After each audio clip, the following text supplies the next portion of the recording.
এখানের জায়গাটা কত সুন্দর। আমি কালো, তাই কেউ আমার সাথে মিশে না। এখানে বসে থাকলেই আমার একটু ভালো লাগে। মেয়েটা সে কখন পুকুর ঘাটে পানি আনতে গেছে, এখনো তো বাড়ি ফিরলো না। না জানি কে আবার কথা শোনাচ্ছে।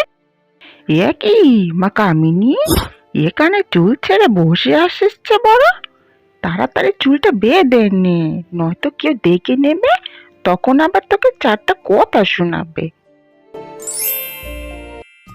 হ্যাঁ রে মা, আমি বের হলাম, তুই ঘর থেকে বের হোস না। মা তো মাছ ধরতে গেল, আমি বরং কিছু সবজি তুলে হাটে বেচতে যাই, তবে ঘরে কয়েকটা পয়সা আসবে। তার আগে চুলটা বেঁধে নিই, যাতে চুলগুলি খুলে না যায়।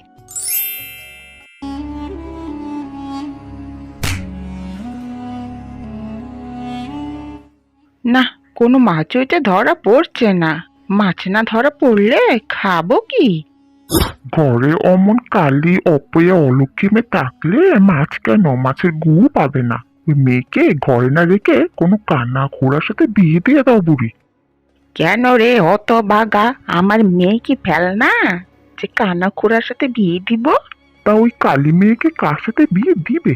কে নিবে ওই অলক্ষীকে? রাজকুমার? এ কি পুত্র, তুমি এখানে? কি হয়েছে? পিতা, আমি ভাবছি এবার আমি শিকারে না গিয়ে ছদ্মবেশে রাজ্যটা ঘুরে দেখব, প্রজাদের দুঃখ কষ্টগুলো সমাধান করার চেষ্টা করব। বেশ পুত্র, এরপর কিন্তু তোমাকে বিয়ে করতে হবে, আর কোনো না শুনবো না।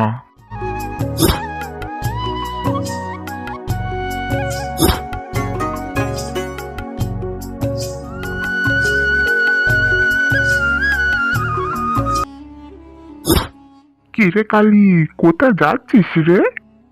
আমাকে কালী কেন বলছো? আমার নাম তো কামিনী। ওই কালী কামিনী একই তো হলো। তা যাচ্ছিস কোথায়? এই তো সবজি কটা হাটে বেচতে যাচ্ছি।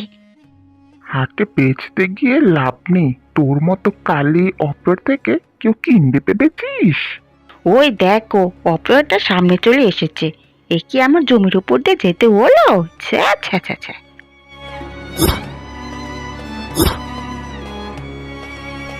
কেউ আমার সবজি কিনতে এলো না, সন্ধ্যা হয়ে গেছে। কি রে অত বাগি, কোথায় গিয়েছিলি রে? এখন কি আমাকে গ্রাম ছাড়া করবি? তোকে নিয়ে কোন চুলে যাবো শুনি? মা, ঘরে কিছুই ছিল না, তাই হাটে সবজি বেচতে গেছিলাম। কিন্তু জানো, আমার সবজি কেউ কিনলো না মা। ওরে অত বাগি মা আমার, তোকে যখন কেউ দেখতে পারে না তখন কেন বেরোস মা? কাল তুই আমার সাথে মাছ ধরতে যাবি। পুত্র, বেরোচ্ছ যখন, তখন কিছু শূন্য নিয়ে যাও। না পিতা, আমি একাই বেরোতে চাই। অনেকটা পথ হেঁটে খুব ক্লান্ত লাগছে, একটু পানি হলে ভালো হতো। বাড়িতে কেউ আছেন? কে অমন চেঁচাচ্ছে? আমি ভিনদেশি, পথে হাঁটতে হাঁটতে অনেক পিপাসা পেয়েছে, বলছি এক গ্লাস পানি দিবেন? বলি জল কত দূর থেকে আনতে হয় তা জানো? এখানে হবে নি বাপু, তুমি অন্য কোথায় যাও।